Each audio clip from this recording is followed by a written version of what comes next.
Let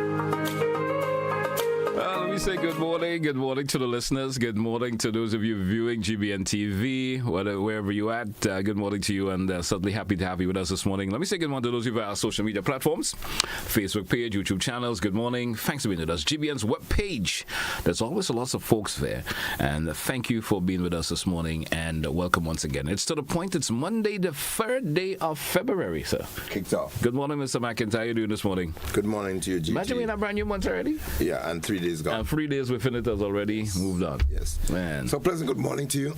Excuse me. And again, good morning to the GBN family. You're family now, right? Yeah. We're family. Okay, great. And when you're close-knit to people like that, it's like family. Yes. And then they said, like, when you associate, you assemble, you resemble, and everything. Like, I look like GBN. Yeah.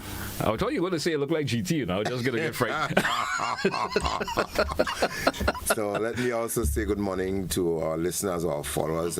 Again, those of you who met me the last couple of days and congratulated and commented on the quality of the program. Yep. Good morning to you. The gentleman, a former worker of the Nawas, I met him somewhere on Dusty Highway. And he said, I am addicted to your program. I said, you ready? He said, I don't leave. If I leave off, I'm back. You know, there's bad addiction and good addiction, eh? Yeah, that was a good addiction. That's a good addiction. Of course. It's a good addiction. And we really touched some good points. So I want to say good morning to you and thank you for your encouragement and stuff. Right.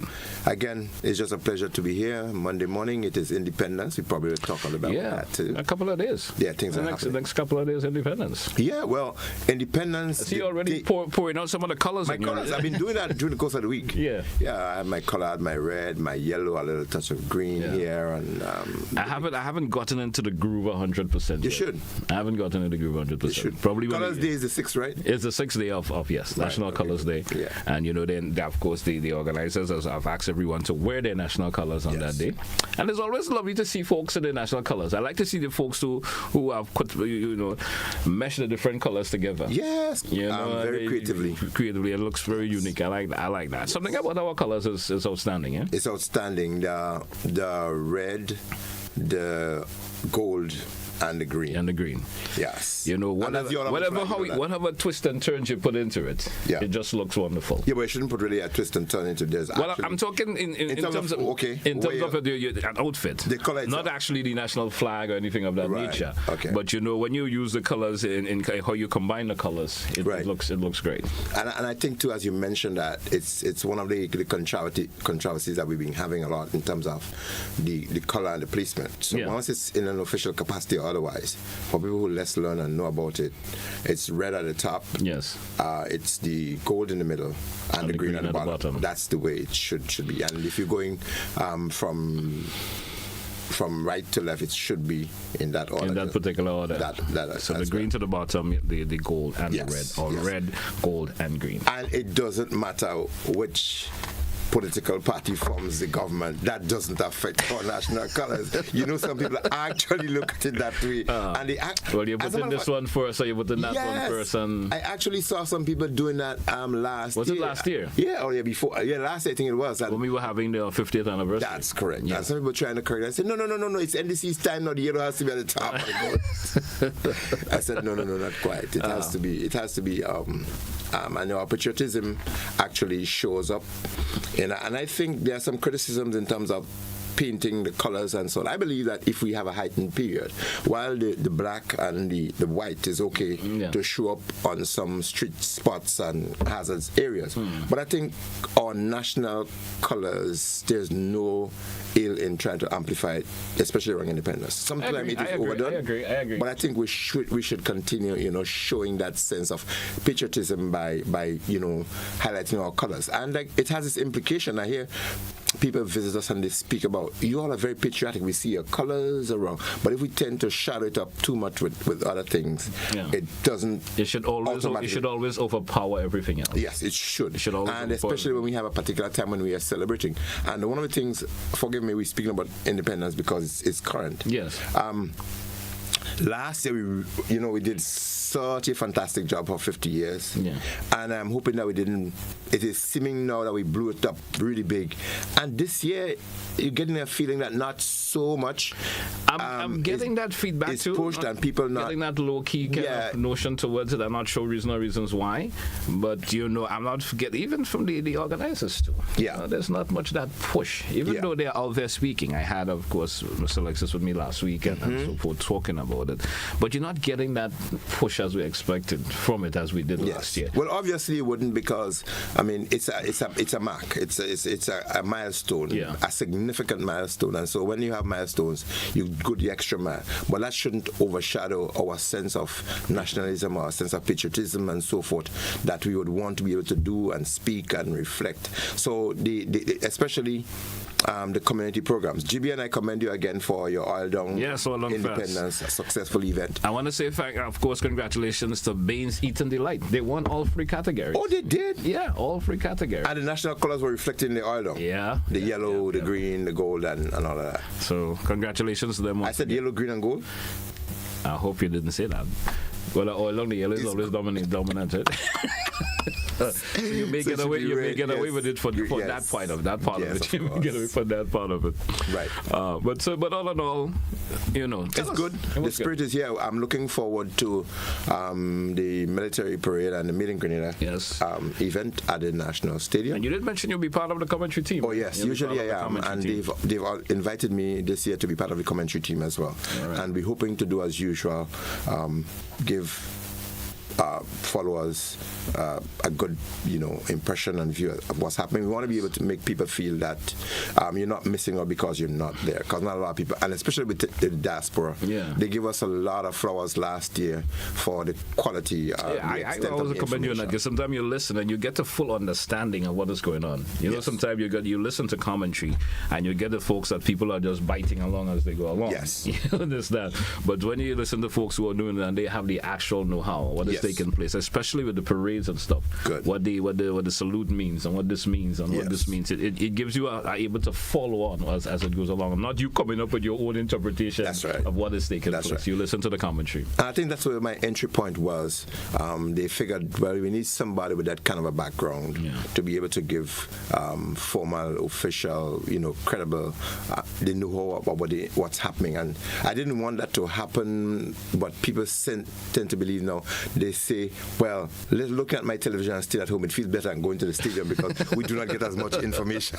You're at the stadium. Yes, at the stadium. So, I think in some way they could probably, engage more. But it's difficult to be able to do that. Because I think one year we tried it, but I mean that live commentary while at the stadium at the same time. It wouldn't really work because it would distract and take away from the military precision, because they would need breaks and times, and sometimes the announcers were not quite spot on. There's no coordination, and the coordination that could affect the quality and the thinking of the parade commanders and all that. So I think just enough as to what's going on, be able to be insistent, you give the intermittent information, that could be enhanced a bit, but you don't need to go all out commentary on ground while the parade is. That's understandable. I just said it could show a lot of things off at the time. All right, so that's what the Independence talk for now. Yes. So flowers over the weekend. You have any flowers you want to give to anybody over the weekend? Well, I would say no. For my part, I was a little bit taken up for the weekend. There was a whole lot of personal matters dealing with. Yeah. So I'm going to leave it up to you. You like to show the flowers. Yeah, you have more time. You have more time to take care of the flowers. It's either a bouquet or just a regular flower,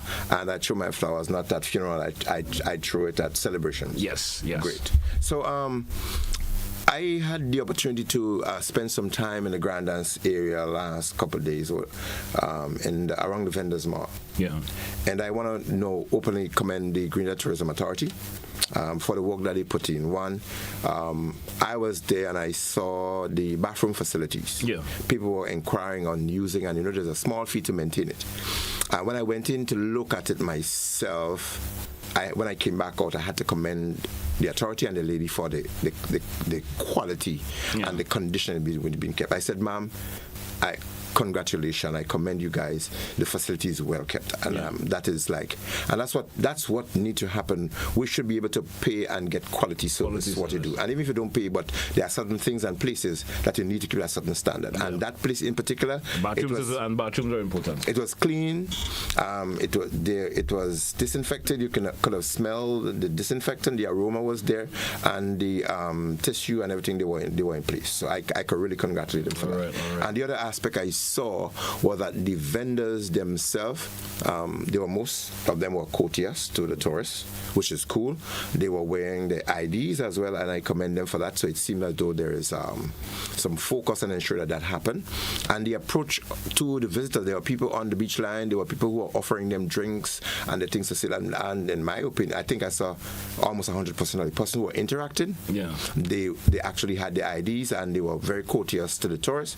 That's a plus for us. And I think GTA, congratulations, flowers to you. Right. And they have also been focusing on training people in first aid. Yes. Ensuring that everyone who is engaged in the tourist business, that you have a valid first aid certificate. I agree with that. Because, visitors coming to the island, you never know what can occur. Yes. We're not wishing for that to happen, but if someone is able to offer assistance to someone in that nature, that's a plus.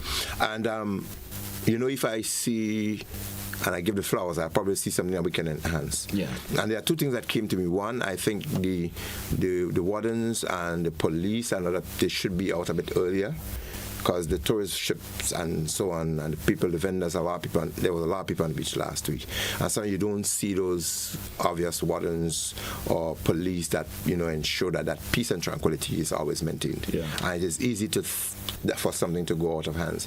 And sometimes you see people offering the unauthorized and illegal substances to some of our visitors. Yes. And we think that is one thing they can enhance a bit more.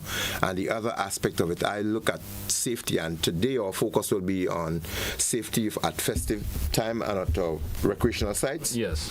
But because I was in that area, and there are quite a number of persons, I recognize that there was no defibrillator.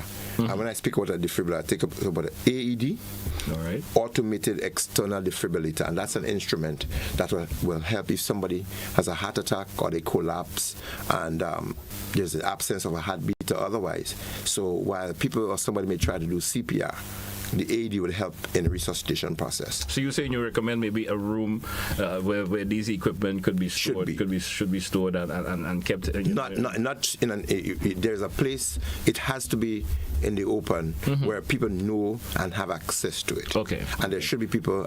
Some kind of facility is available on the beach, you should say, where they could access it. Or maybe at the vendors market. The vendors mall or something, so someone could go. So somebody, because you can move with it as well. Yeah. It's an instrument you can take off and move to a point. So they should have the volume of persons that traverse that area on a day-to-day basis, even for our own interests, while people recreate and visit our beaches and stuff like that.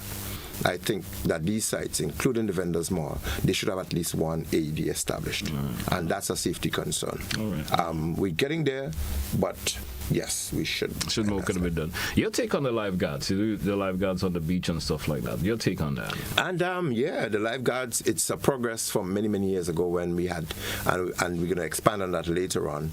We now have lifeguards on our main beaches, not just in Grandans, because I see them in Bathway. Okay. I see them on the Montrouge BBC beach as well. Okay. And that's a plus for us.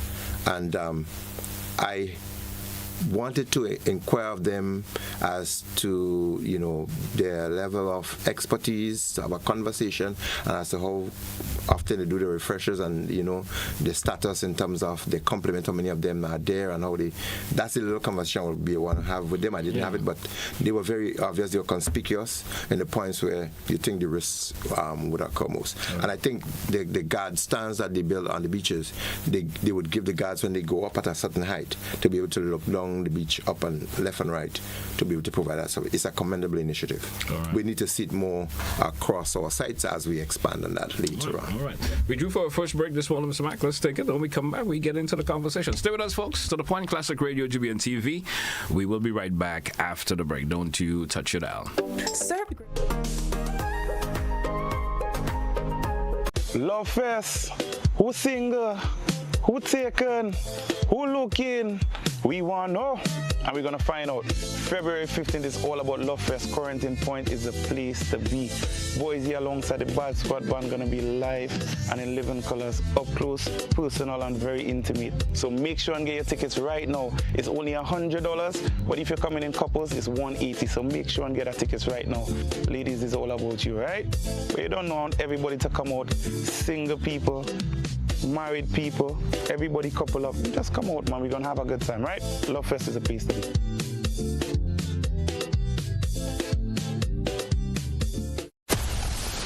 Grenada is indeed beautiful and worth exploring. We firmly believe that you should be allowed to do so. Why not explore Grenada with James Services Corp Off-Road Tours? Whether you decide to explore Grenada with your family, spouse, or large group of friends, we are ready to welcome you. Our tours are guaranteed to leave you with wonderful memories of Grenada if you are visiting and excitement if you live here. Book a tour with us now by visiting our website www.jamessvcs.com. Call 1473-442-3769 or email info@jamessvcs.com. James Services Corp Off-Road Tours. I am Dennis James Williams, owner and director of James Services Corp. Looking forward to welcoming you to the beautiful island of Union to explore with James Services Corp Off-Road Tours. See you soon. Explore our beautiful island of Grenada from an angle that is unique and off-road, but equally fun. We are 100% family-friendly tours.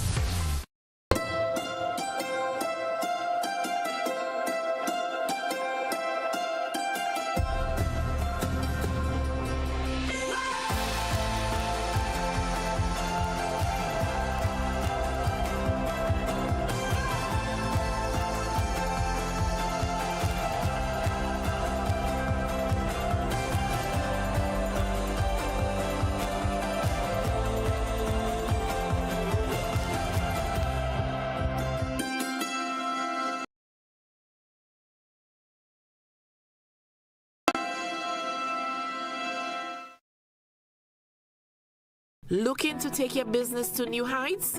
Advertise with GBN on our social media platforms and get noticed by our 138,000 plus followers. Reach a massive engaged audience ready to connect with your brand. No matter your business size, GBN is here to help you grow. Contact us today at admin@gbn.gd or WhatsApp 407-8458 to get started.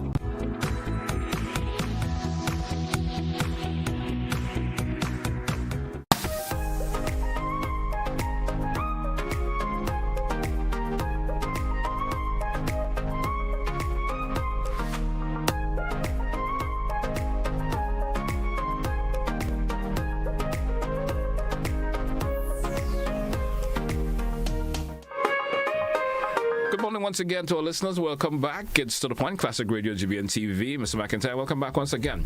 Let's get into our feature conversation this one. We're talking about safety at recreational and tourist attraction sites. Yes. Let's start the conversation off in terms of the recreational sites, most likely, because when we say recreational, that's where people will visit. Yes, of course. Whether it's locals or visitors. Yes.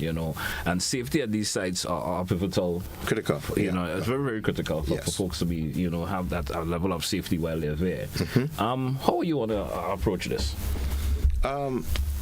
The angle and the intuition for this morning's topic came from the fact that at festive periods, there's heightened activities at our tourist attraction sites and places that our locals would want to go to. Yeah.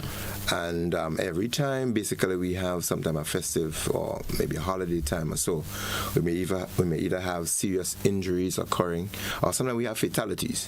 And I think the sports season is out now with the schools and the various sporting activities and so forth. Yes. So we could really minimize that by, increasing our awareness in terms of what should be done and ensuring that we do have emergency first responders, or at least people who are trained in the field who know. And in addition to that, people who are organizing tours and visits to these places, that they themselves or the entity that they represent, that they are trained in emergency response and first aid. And having said so, there's one of those entities that have asked for my service to be able to do that for them. So are you recommending maybe the driver of the truck of that tour who doing the tour operating should have a level of training? Yeah, well, even the or should they have an additional person with them? Well, not necessarily. That is added. It could be at a different cost. Mm-hmm. But what I think, which is I think where the state is going towards eventually, the health and safety issues would be more prominent, be more amplified throughout organizations, ministries, and all that. It will become a condition where you have to have certain standards before you can give public service across the country. And we've gone past. It is high time that legislation specifically point out, like it does in the police regulation. It says that for a police officer to be promoted from one level to the other, he must hold a first aid certificate, a valid first aid certificate. That's standard. And that should go across sectors in Grenada, where if you are dealing with a particular number of persons, if you have a public exposure otherwise, your entity should be registered, and health and safety issue to include first aid should be part of it. Okay. So if you are going to be dealing as an organization, first and foremost, you should have that. And then if you are going to be employing persons, they too must have the valid requisite emergency response training and so forth, and the first aid issue that they can deal with people. In some cases where some things happen ad hoc, or you may not have gotten to that point, it may make sense having somebody who is not, as you've been saying, who is not employed with the entity, but you can engage them for that period to be part of what you do to ensure that safety is guaranteed. A question I would like to ask, when you speak about, the tourist attraction sites and so forth, could you say it could be left up to the GTA? Having someone in the Granatang area where the tourists will frequent there, even the Granatang Lake and so forth. Could you think it could be left up to the GTA to maybe have someone with that kind of knowledge who's part of especially when there's tours and so in a seasonal capacity? Then, be at those sites where able to. That may not happen, but just as a form of safety. Yeah.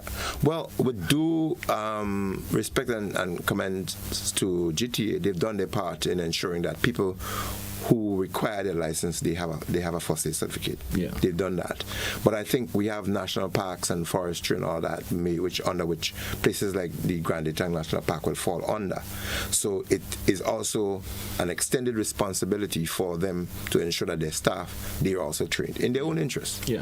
Not just the visitors, even the people who work there. Because emergency occur among your own staff in your own home and in your own setting. I agree. So that must be homegrown and entity grown, where you ensure that would happen. And the reason why I'm spending time on this, it really broke my heart to a large extent when a few years ago, when we had this incident at the Concord Waterfall, where two youngsters lost their life. And I'm reasonably confident that at least one of them should have been alive today if the right mechanism was in place, and if at least more persons, or at least persons there, knew what they should have done. And again, one of the reasons for me really trying to speak about it, because we have the Independence holidays coming up. And I know there are a lot of cruises that are planned, there are hikes that are planned, there are outdoor events that are planned, river events becoming a nice thing to do. I like the River Lime and so forth. But again, we have jumpers, and we have people wanting to jump into those basins, and they're not checked out as the river overflow and they come down heavy. They would bring things down, and there's no process of checking these places before people actually go in and flick and jump into those water. And that could be a concern itself. So a health related or emergency or safety factor issue should be there. If there's a huge basin where people are likely to go in and so on, there should be maybe a diver or somebody who goes in and ensure that before people come around, that they do go down and check it, because an old piece of vehicle, old refrigerator or something could be brought down, and some adult or a child may just jump, and that could be the end of it. But it may not just necessarily be the end. Somebody may get in the water otherwise, and there could be a near drowning or a drowning situation. And when somebody goes down, they submerge. They don't have to die or they don't have to drown if the correct thing is done. And if there's somebody who gets an injury like a wound, a bleeding, a fracture, a sprain, a strain or so, that situation doesn't have to extend beyond the point where the person may lose a limb or they are incapacitated over maybe permanently or otherwise.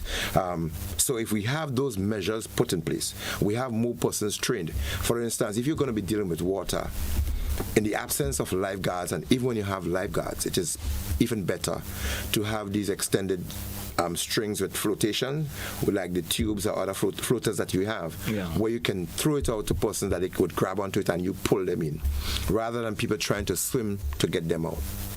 That measure will save more life than other persons going in there, because once you're getting there and persons lose their sense of balance, or they lose their sense of thinking by getting so anxious, they panic, you can have fatalities occurring. You can have the person who has had the difficulty first, and in the case of the Concord, one person had the difficulty, another one went in.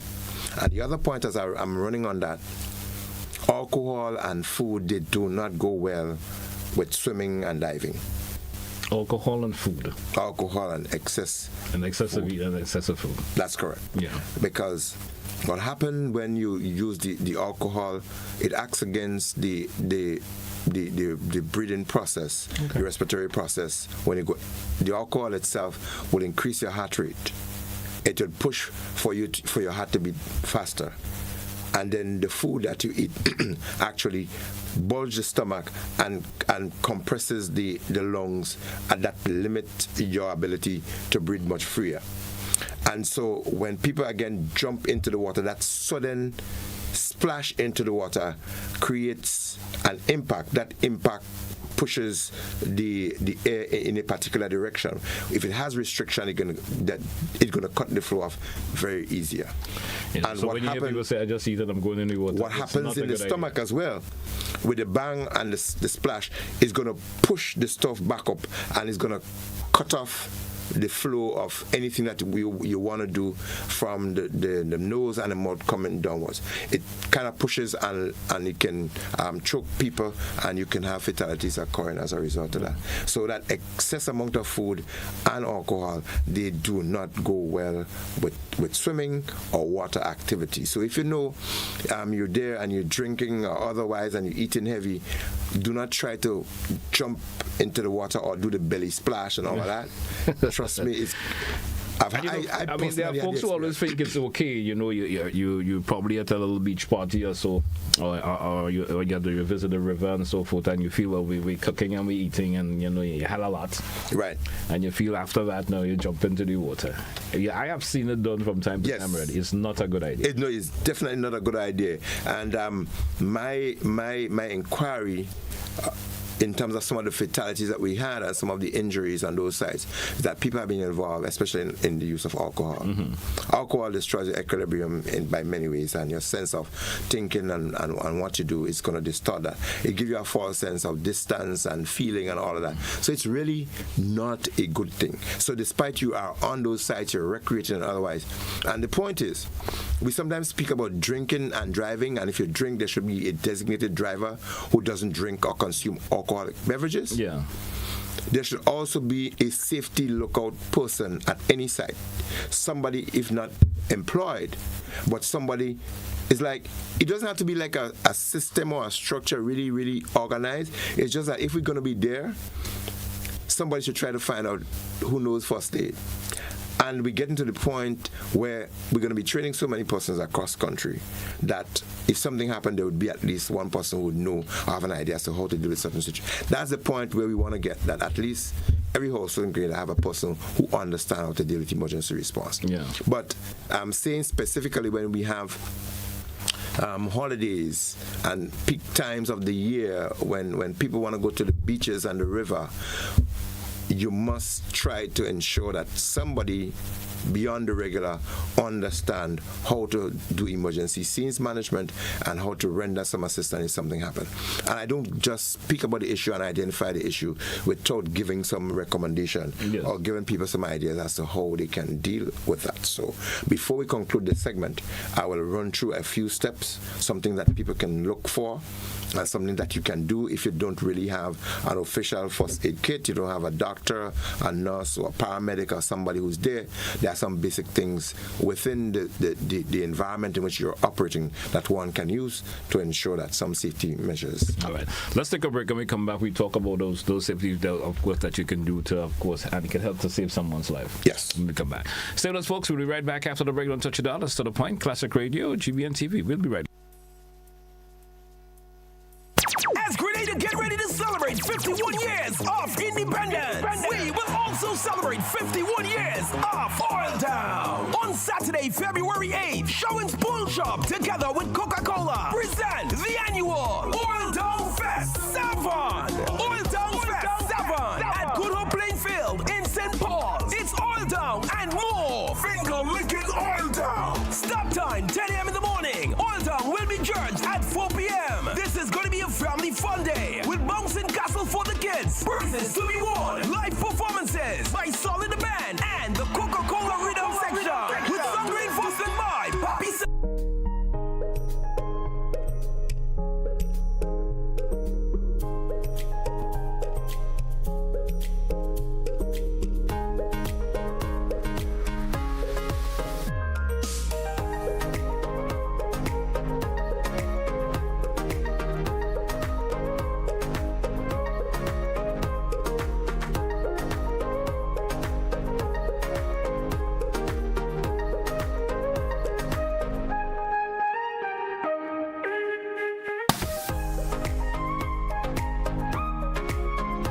Looking to take your business to new heights?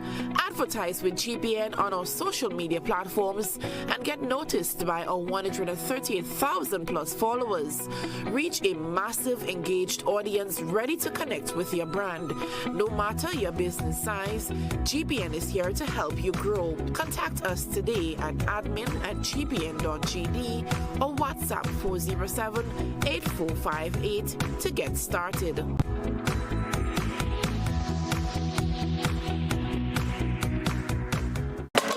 Coming up, these chefs and mixologists produce their creative best for their biggest party yet. This steel band has been making a difference for over 40 years. An island filled with beauty, a vibrant culture, and an iconic natural attraction. Now, where can this be? It's all next on this station.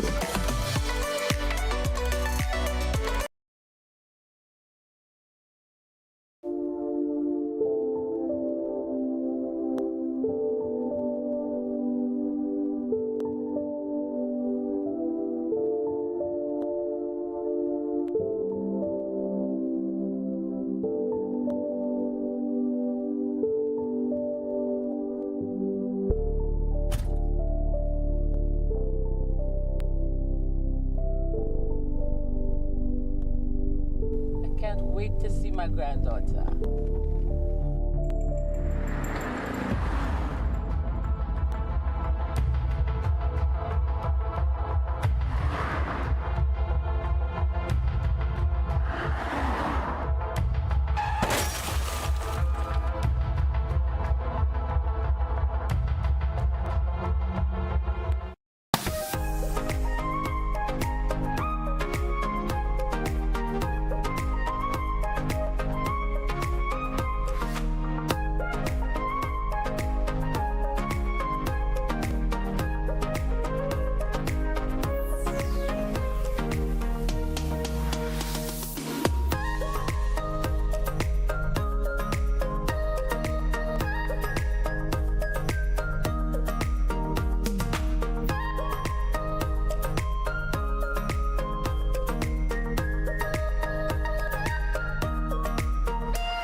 welcome back, listeners. Welcome back, viewers, to The Point, Classic Radio, GBN TV. Of course, Mr. McIntyre here with us this morning once again on our program this morning. And, of course, our key conversation this morning, we're talking about, of course, safety at recreational and tourist attraction sites. And Mr. McIntyre, you did promise, of course, to share some insight in terms of what folks can do, especially when an incident may occur. What are the do's and don'ts, especially at those recreational sites and so forth? Yes. So let us take it from the top, from home. So it's not the norm to pack a first aid kit or some safety things, some dressings or some bandages, some cloth or something that one can use. It's not normal. So I would want to suggest that we start culturing ourselves differently, that when we are planning events, even national events, I'm sure sporting events, they would think about the medical and emergency response people. That is being looked at a bit more. Yeah. But now that we're doing our social events from families and so forth, there should be somebody in the family who know a little bit of first aid. And when you're packing stuff, pack that in the event somebody get, someone may get, do we have a little bit of plaster? Yeah. Do we have a little bit of iodine or so that we can clean a wound, or we can basically cover something? I'm saying that the process of safety starts when you're leaving, when you're planning the event. Ensure that there's something of that nature in your kit or in your packing. So not the cooler just with the ice and the drinks and the food baskets and all that. With that should be a little first aid kit and something in the event that something happened. Yes. If there are persons with medical conditions, you ask of them, people may be asthmatic or otherwise, make sure the head of the family, the household, somebody who has a responsibility, you ask, do you have your inhalers with you? And the person might be a special medication and otherwise. Did you remember to take your medication, because you have to take it 3 times per day while we are there? Yeah. For the morning, we're going to need to take one midday, and then before we get back in the evening, we need to take another one. So ensure that the medication and these things are packed. And always identify somebody who will have responsibility for particular things when you go out. In this case, I'm speaking specifically person now who may be most experienced, maybe who have some knowledge, and you have a discussion as to if something happened. Say, for instance, if we have a near drowning situation, what should we do? We advise that you become, if you're not a lifeguard, we do not suggest that you try, if you know you're not a very, very good swimmer, to try to save somebody. Always try to get something out of them that they can grab onto. If for some reason you're swimming along with somebody and they encounter difficulty, try to approach them from the back. Yeah. Because they're going to grab onto you and they're going to go down. If for some reason they decide to hold on to you, try not to lose your calm. Try to dive down as deep as you could. They're likely to let you go, because they may be thinking that you're going down. Yeah. So they're likely to let you go. In some cases, some persons suggest knocking them off the chin or next to the side, and you get them unconscious, and that would be easier to take them out. That's kind of a last resort. But the bottom line, not always recommended. Yes. The bottom line is, if you're not a really good swimmer, not a lifeguard, you may lose more than one person. If you can't do that, understand the sentimental issues that would be attached to seeing somebody struggling. You may just want to go and you may be a child or a loved one, but you can't swim. We may lose 2. Yeah. So it's better to get somebody who can do that, and that's the approach that you use. And once the person has gotten out, they may have taken in water. It's a foreign to the object or structure, substance to the lungs. The lungs require air. Yeah. And if water goes into that, it's foreign, it's going to swell the walls of the air passage. Alveoli, bronchioles, etc. All of these, they're going to be inflamed, they're going to swell, and they're going to lock the air passage and make it much more narrow, so the person has difficulty in breathing. So even when they brought out, no rocket science, you don't need to even blow into the mouth anymore, technically. But what you need to do, put them flat on the back, press the center of the chest, give them chest compressions, and try to turn them on the side. And you try to do that fast as possible. Try to get 100 to 120 in a minute. So you pump real fast and real hard, turn them onto their side. And that's a new initiative technically. Is there a particular side that you turn them on? Left or right, it doesn't matter. Okay. Once you can get a substance off that they may regurgitate or they may vomit, get them to the side, allow it. And if you're going to leave them for some time for transportation, don't leave them lying on the bellies or on the back. Put them on their side in a position that we call the recovery position. Okay. Basically, just put their hands under the head, tilt the head slightly backward, pull the knee of one of the legs closer to the stomach, and so forth, and leave them on their side. And that basically, if you have a challenge with somebody who has a drowning situation, and if for some reason you did do the chest compression, they seem to regain consciousness, they may speak or otherwise, there's something called ongoing care. So you should look at them, because the same principle, like if you put meat to soak in water, it swells, same thing will be happening to the lungs. So even if they may have spoken, gotten conscious, that process can still happen where the water, or because the walls were affected, is going to still shut the air out, and that person can still pass out. So you need to continue to monitor them, and in the event that they go out, you check for the pulse on the side of the neck or otherwise, or you check for their breathing, and you can do the process of chest compression again. Okay. They should never be left unattended on way to the hospital, or if they are waiting on a transport to get to the hospital. Okay. And if you have a situation where somebody got a knock, for instance, they may get what you call a contused wound. They may have a swelling. These are what we refer to as the silent killer. They're not very obvious in terms of the effect, but you may have bleeding or concussion on the inside that can have later effects. That situation, you need to look for the tenderness in that area, and once you have ice or something, you try to cool it down as quickly as possible, but that person must get medical evaluation as quickly as possible. So once a person may have fallen, they get a knock or otherwise, your first intervention, as a first aid intervention, is to keep it as cool as possible to decrease inflammation occurring in that area. And the other situation, if a person happened to get like a fracture, a strain, or a sprain, where there seems to be some discoloration, some tenderness, the hand or leg may look out of normal sync, you can do a splint, or you can tie the hand or the feet next to each other and just keep the body or the limb, what we say is immobilized, less or little movement of it, and ensure that they get to the hospital. Otherwise, if it's a bleeding situation, ensure that you cover it. You put what we call a dressing over it and a bandage, something to keep it in place. Yes. So once you're able to do that, you get them to a medical facility as quickly as possible. In some cases, where you just say minor, what people would say, the person just get a little gash. Yeah. If you are able to control and stop that area from bleeding, and sometimes you don't necessarily need to get to the hospital. Depends on the extent of it. But if you're not sure, especially where what may have given the person the incision, or it may be a laceration or otherwise, there may be some contaminant, there may be some toxic substance. You may want to be able to flush that out, wash it a little bit, or still advise them to seek medical attention. That's the bottom line. Anybody who's there, you are there just to do a quick maintaining of the situation, preventing it from getting worse, promoting the recovery, or just preserving the person's life. But the intent then is for them to get to medical attention. So in your packing or otherwise, ensure that there is something that you can band something up with. Do a sling if you can do that with a piece of cloth. And if somebody gets a wound, you can tear a jersey, a diaper, or something of that sort to put on it, and make sure you wrap it up and ensure that it's not too tight. As the person, how they're feeling, it is it's numb, it's feeling as though something is jerking me to my finger, you know that circulation is not happening properly. A quick question, Mr. Bakker. You did mention some of that, bro, because sometimes we see people do that practice from time to time. They may have received a laceration or so, and want to wash it with water. Is it recommended? Yes, you can. Water is the best, and sometimes even if you have a soft drink, a soda, or otherwise, you can do that. I use it as well. Yeah. I was supposed to say, a soda? I said, yeah, but why you add the soda in the first instance? Wasn't to drink it.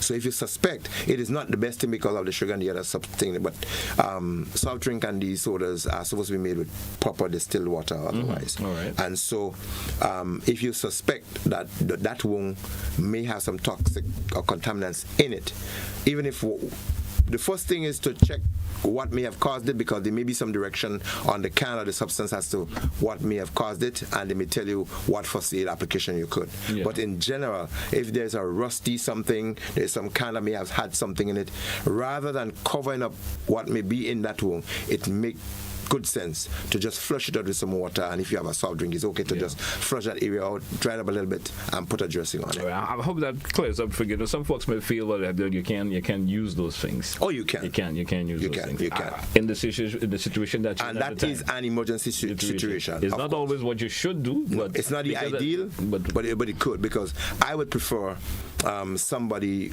I got a wound with some rusty something. I did not get a tetanus injection, upgraded or otherwise, and they leave that stuff, that rusty stuff and that whole thing, and then it makes its way into my body, and then later on I die.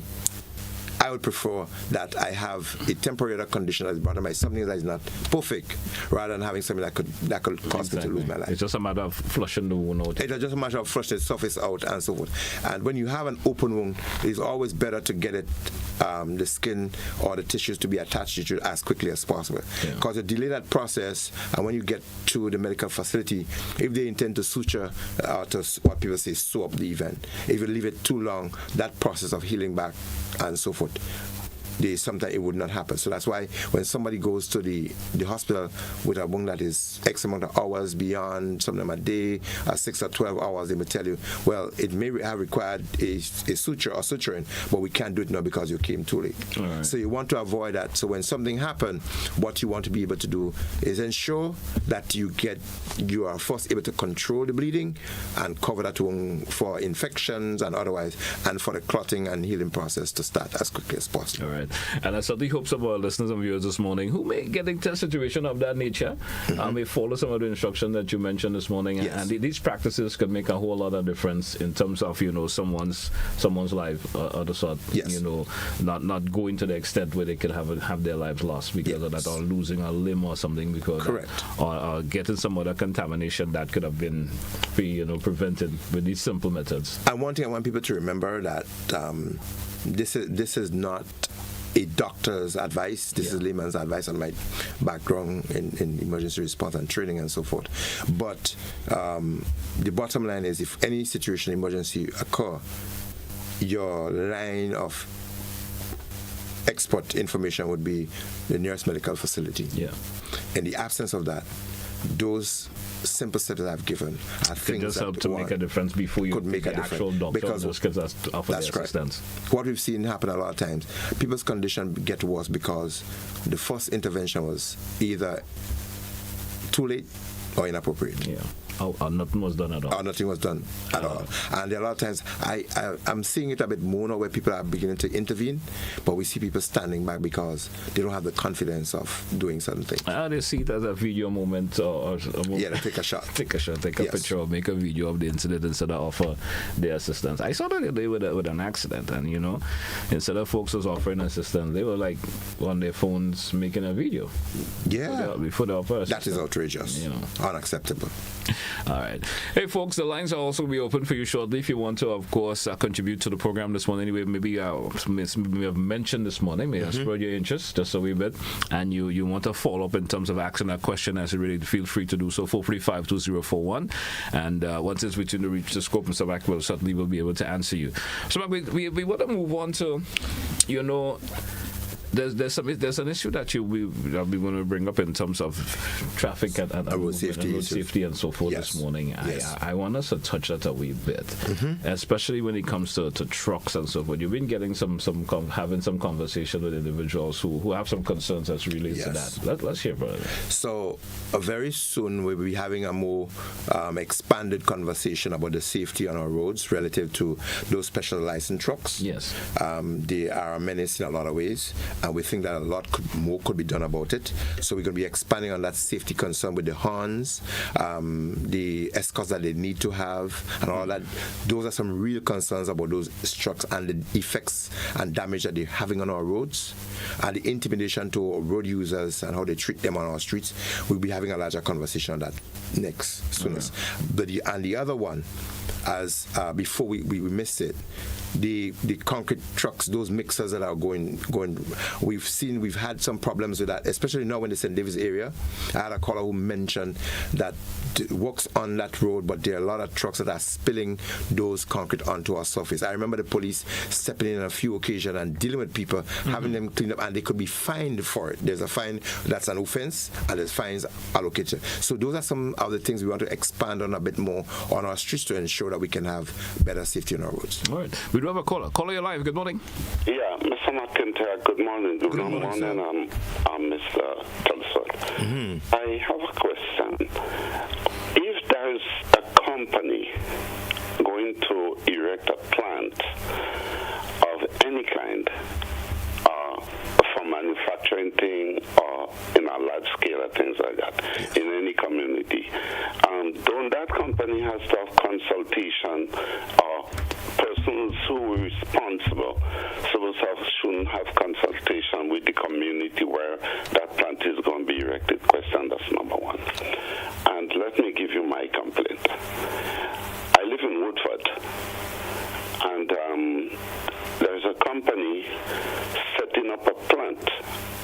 I don't know what it is, but to me, the way it's being constructed is going to be an environmental hazard. There's a lot of houses in the area where this plant is being built. Yeah. And the community, as far as I'm concerned, because I've been living here and, I'm always in touch with things, and nobody ever come around to the community and had a consultation. I give warning to anybody in this community, especially the villagers, to say, okay, we're going to be erecting a plant there, and we're going to be producing, and we're going to be doing whatever. Nobody said so, but you just see the people come to excavate, and during the excavation, they created a lot of dust. Yeah. Right? Now, the plant is being erected, and they start cutting roots to the Woodford Harbour, the Halifax Harbour. So that is to say they're going to be bringing in heavy equipment, or maybe other thing. This is my take on it, right? Okay. Now, environmental hazards is going to be terrible for this community, because there's a lot of people investing in large homes and so on in this community. It was a pristine place in the past, and now we're going to have this happening. Already, we have the Perseverance dump, right, where they're taking garbage from everywhere in Grenada, Caricom, Patipatmatic, and putting on that dump. And we have to deal with flies, smoke, and smell. Now we're going to have another plant erected there, and it's going to spew maybe dust and ash and other things. What can we do? Who can we speak to? Okay. Don't you think there should be somebody coming around and have a discussion with the community? I'll answer you. Okay, sir. Thank you, caller. Thank you so much. Yes. So the caller has a lot of concerns and inquiry. So I know for sure that the informing neighborhoods and so on, it's a condition with the fire department. If you're going to set a fire, you have to inform the neighbors that you're going to do so. Yeah. I'm not quite sure in terms of physical token planning and development. That consultation is legislative, or it's by law. Yeah. But it's a good practice, a good principle to consult with neighbors and people in the community and so forth. But what happens wherever there's going to be a construction of any facility, there's need to be what is called an EIA, an environmental impact assessment, as to what you're going to have on people and the environment. And so the Planning and Development Department are the ones to orchestrate. It's legislated that those, especially in particular areas, that these things have to be done before permission is granted. So if there is a concern, one of the places that you can raise it is through the Planning and Development Office. I think they have a facility in the Kiran James Boulevard complex. Yes, they do. And you can give them a call up and raise your concern. Or maybe give them a visit and give them a visit and raise your complaints and see what they can do. But consultation and ground finding out and ground tutoring, what we call it, is important to engage people to find out what is likely to happen. But what I do know that is part of regulation is that particular developments, if not all, the environmental impact assessment has to be done before approval is given for those things. Okay. We do have another caller via WhatsApp. Good morning, you're live. Good morning to you. Good morning. Yeah, a question for a scenario for Mr. McIntyre, right? Not too long, sir. So Mr. McIntyre, I'm driving a car. Yes, sir. Whichever road, it doesn't matter. So you make way for the bus because you know the bus them have the thing doing and picking up passengers and all that. You make way for the bus. The bus go in front of you, and he's down the road now. He stops and he's beckoning a passenger from the other side of the road to come onto the bus. Yes. So I'm behind him now. He's not looking in the mirror to see who's behind him, but he's calling the passenger to come across. Yeah. I see that so many times in Grenada. It's a very dangerous situation, and it once happened to me. So I go to overtake now, and the man had to stumble and really, hold himself back. I would have killed him, I don't know. The pedestrian had to put his brakes as well. Yeah, the pedestrian. So the bus driver should really take care and look after the passenger and say, look, hold on a minute, there's a car coming, and then you can come. Not only concerned about the money and making money. Yes. So that's my take for today. Have a nice day. You too, sir. Yes, Thank sir. you. Your point Thank is you, well sir. made, and he seems to be a conscious driver. You drive with care and attention is what you're supposed to do, and you look out for situations like this because, bus drivers and conductors, I think they attend a particular institution that they alone behave in the way that they do. So and true. sometimes we wish that they were cultured differently, that they don't only see the dollars, but they see the sense that they can make in preventing somebody from losing their life. So true. We do have another caller. Guess we lost that caller there. 445-2041. 445 if you want to make a contribution towards today's program. A question or two you may would like to ask, feel free to do so. We just have approximately 5 more minutes left on the program. We do have another caller. Caller, you're live. Good morning. Yeah, good morning, gentlemen. Good morning to you. Sir. Yeah, my contribution to that gentleman with the that plan that they're setting up. I listened on a nation address that one of these prime ministers said to the nation, when the development it come with a cost. Of course. So that means we as locals, once there's a development, whatever is the consequence, the suffering we have to undergo. That is what it is across the board.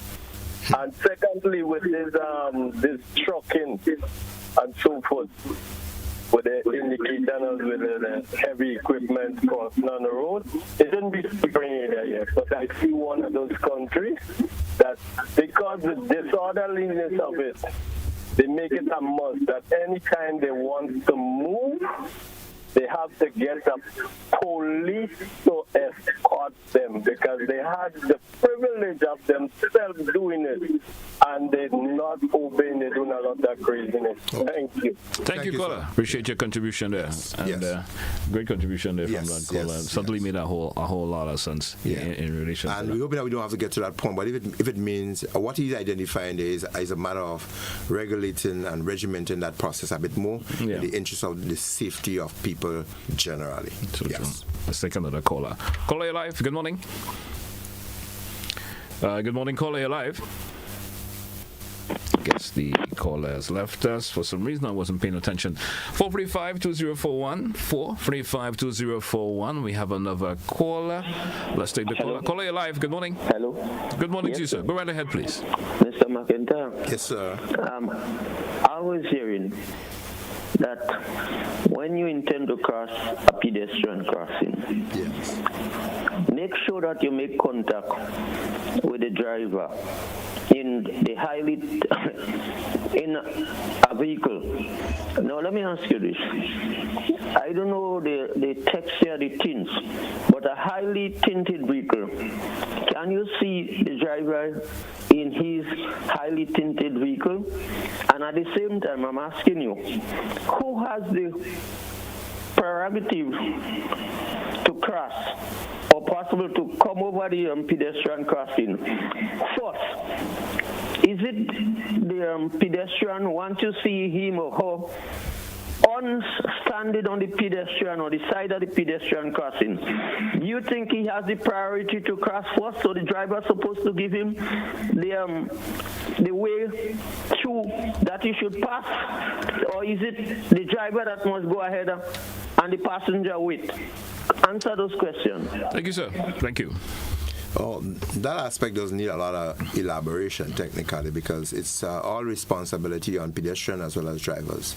So, and we don't have pedestrians crossing all over our country, and people do cross streets from different places and so on. What is our responsibility is that every person be vigilant. Yes. The drivers must pay attention to the rules of the road, and pedestrians themselves must also be conscious that the driver may be distracted or something may happen, and even if you think legitimately you should cross, something also can happen to you. So it's a vigilance on the part of both parties. Yeah. I mean, speaking to the police as relation to that, because I do have the police here on Thursdays, and conversation of that nature usually come up in terms of pedestrian wanting to cross. Yes. And they always say, wait until the driver gives you the okay to cross. Yes. That is in your interest as a pedestrian. As in your interest. Yes. You look at you when you make sure that driver who is coming notices you. Yes. And then he comes to a complete stop, and then you cross. Yes. Instead of you taking it up on your own initiative to want to cross and think, well, as some folks would say, bongs mina. Yes. You understand? You put yourself at risk for that. You know, so you should always wait. Mr. Mac, we get to the stage of the morning when we have to take a wrap for today's program. Absolutely. We'll have another next week. Anything in closing? Yes. But that last factor that I really want to raise, so every time I pass that area, my belly boils a little bit. Yeah. That strip of road between Deco and Mount Gay, with that railing that is not erected around that, the level of the road is almost on the side of what should have been a wall. Okay. And vehicles can there was an accident there sometime where a vehicle drove off and went down into the river. I remember that. I really want the authorities to look into this before something more serious happens. We have buses and everything plying that route over the Grande Tank. That's one of our more busier routes. And it is unacceptable. It is very unsafe to have the road to the level or vehicles running same level with a valley that's right on and that's something I'm sure I understand your concern, because it's like the road and the wall that's supposed to be protecting with the rail is almost at the same level. Yes, same level. Over time, they may have put asphalt and other things on that, and they continue to build and build, and you see it in some places. That's a safety hazard, and we must correct it. And as we close, I just want to remind people, Grenada is celebrating 50. Let us be patriotic. Let us celebrate in our colors. Let us go to our place of recreation and otherwise an attraction. But safety first, safety second. Water sports and other things, look out for the interests of others. Be prepared from the time you're going to leave home. Think that something can happen. How prepared are we to deal with that situation? All right. Once again, Mr. Mac, I want to thank you a whole lot for coming and sharing information. As always, fruitful information. And I certainly appreciate you being here every Monday and sharing with our listeners and viewers. I want to thank all those, our listeners and viewers once again. I want to thank the folks from Glen for, of course, keeping us this morning. Our thirst quenched this morning. Yes, great. Thank you a whole lot for that. Hey, folks, that's where we say goodbye for this edition of To The Point. Join me again tomorrow, once the Almighty permits, health, strength, and everything else. I will be here to do another edition for you. Goodbye, folks.